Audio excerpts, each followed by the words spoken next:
Belakang mochi ni Sofa Ganesha Royal Tiger. Ini mana rumah-rumah yang baru nak siap tu, dah nak siap, nak custom. Inilah dia sofa yang nampak klasik tapi mewah. Ini dia. Tengok span dia mampat. Dia punya material adalah Turki bunga timbul. Jangan risau, untuk color-color cerah macam ni sesuai untuk color moden. Color moden, rumah moden. Satu seater dia besar. Nampak tak ruang dia? Finishing dia pula, tengok ni. Duduk lagi? Okay. Tengok, finishing dia pula kilat finishing dia. Senang nak jaga akak-akak.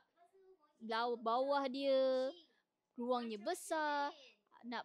Senang nak jaga. Ya, finishing dia bling-bling. Pakai dia punya kain basah, tisu basah.